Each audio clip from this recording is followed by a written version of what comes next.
ఒక వర్గానికి చెందిన వాళ్ళు మా గౌరవ ఎమ్మెల్యే ముదోల్ శాసనసభ్యులు శ్రీ రామారావు పటేల్ గారికి ఆయన చేస్తున్నటువంటి అభివృద్ధి పనులు ఏవైతే ఉన్నాయో అవి ఓర్వలేక ఇవాళ అసెంబ్లీలో ఆయన ప్రస్తావన వినిపిస్తూ ఇవాళ ముదోల్ నుంచి ఏదైతే సమస్యలు ఉన్నాయో అసెంబ్లీలో ఆయన మాట్లాడినప్పటికీ కూడా వీళ్ళు కాంగ్రెస్ వాళ్ళు ఇవాళ ప్రొసీడింగ్ కాపీలను జిరాక్సులుగా మార్చుకొని ఇవాళ ఎక్కడ పడితే అక్కడ ఇవాళ మేము చేయిస్తున్నామని చెప్పేసి చెప్పడం సిగ్గుచేటు.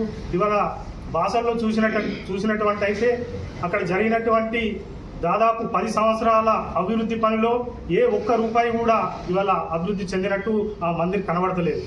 ఎందుకంటే ఇవాళ అసెంబ్లీలో గత సంవత్సరం అసెంబ్లీ సమావేశాల్లో ఆయన స్పష్టంగా మాట్లాడి ఏదైతే సరస్వతి దేవి ఉందో రాబోయే రోజుల్లో ఈ యొక్క పుష్కరాలు ఉన్నాయని చెప్పేసి ఆయన అక్కడ ఉన్న సమస్యల గురించి మాట్లాడడం జరిగింది. అయినప్పటికీ కూడా ఇక్కడ ఓడిపోయిన వ్యక్తులు ఎవరైతే ప్రజలు చిత్తుగా ఓడగొట్టిన తర్వాత కూడా ఇవాళ ప్రతి గ్రామానికి వెళ్ళి మేము ప్రచారానికి వెళ్తామని చెప్పేసి వెళ్ళినప్పుడు గ్రామాల్లో ఉన్నటువంటి కార్యకర్తలు కానివ్వండి, గ్రామాల్లో ఉన్న ప్రజలు చెప్పులు లేపి మరి ఇవాళ స్వాగతం పలికిన వాళ్ళు.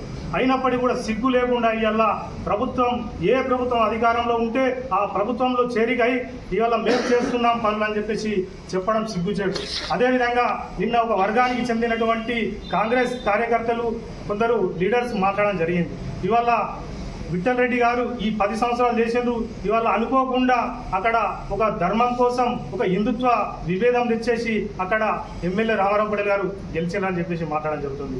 ఇవాళ ధర్మం కోసం కాదు, ఇవాళ ఆయన అధికారంలో ఉన్నా లేకున్నా కూడా ప్రజల్లో మమేకమై ప్రతిరోజు ఎక్కడెక్కడైతే విద్యార్థులు చదువుకొని ఇవాళ జాబ్కు అప్లై చేస్తూ ఎవరైతే వ్యక్తులు ఉన్నారో వాళ్ళందరికీ కూడా ఉచిత శిక్షణని ఇచ్చి ఇవాళ ఆర్మీ కానివ్వండి, ఏదైనా టీచర్స్ కానివ్వండి అలాంటి పోస్టులలో మీరు ఎదగాలని చెప్పేసి ఇవాళ ఆయన సొంత డబ్బులతో టీచర్లను కానివ్వండి, అక్కడ ఉన్న స్పోర్ట్స్ దానికి సంబంధించి ఎవరైతే టీచర్స్ ఉంటారో వాళ్ళకు దగ్గరుండి పిల్లలను చదివించి ఉత్తేజపరిచే విధంగా వాళ్ళని తీర్చిదిద్ది ఇవాళ ఎందరో వ్యక్తులు ముదోల్ నియోజకవర్గంలో జాబులు పొందిన వ్యక్తులు ఉన్నారు.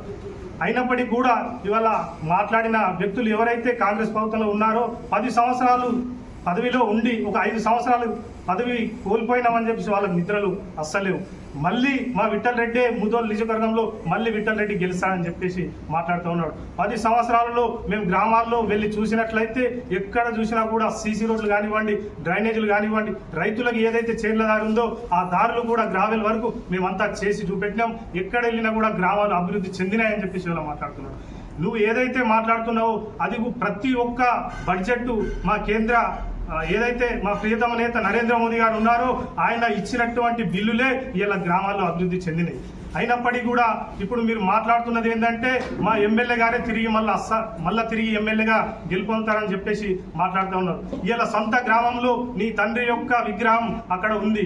10 సంవత్సరాల నుంచి కూడా మా గడ్డెన్న గారు ఇవాళ చేసిన అభివృద్ధి తెలంగాణ మొత్తం తెలుస్తుంది. ఇలా గడ్డెన్న వాగు ప్రాజెక్ట్ ఏదైతే ఉందో గూగుల్లో కొడితే కూడా మా తండ్రి పేరు వస్తుంది. ఇవాళ మా తండ్రి ఏదైతే ఆ రోజు గడ్డెన్న వాగు ప్రాజెక్ట్ అని పేరు పెట్టి ప్రజలందరికీ రైతులకు సాగునీరు అందిస్తున్నారని చెప్పేసి సిగ్గుచేటు. ఇవాళ మీ తండ్రి గారు పని చేయలేడని చెప్పేసి మా భారతీయ జనతా పార్టీ కార్యకర్తలు కానీ లీడర్స్ కానీ ఎక్కడ కూడా ప్రస్తావన మాట్లాడలేదు.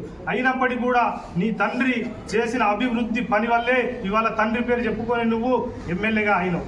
ఎమ్మెల్యే అయినా కూడా తండ్రి చెప్పిన మాటలు అవి అయినవు కాబట్టి ఇవాళ తండ్రి విగ్రహం పెట్టినప్పటికీ కూడా ఆయనది ఇప్పటిదాకా తండ్రి విగ్రహం ఏదైతే ఉందో అది మొత్తం పెయింట్ అనేది ఎగిరిపోయినా కూడా ఒక 500,000 రూపాయలు పెట్టి ఆ పెయింట్ వేయలేని పరిస్థితుల్లో నువ్వు ఉన్నావు. ఇవాళ నియోజకవర్గానికి నువ్వు ఏం అభివృద్ధి చేస్తావని చెప్పేసి కూడా ప్రశ్నిస్తూ ఉన్నావు.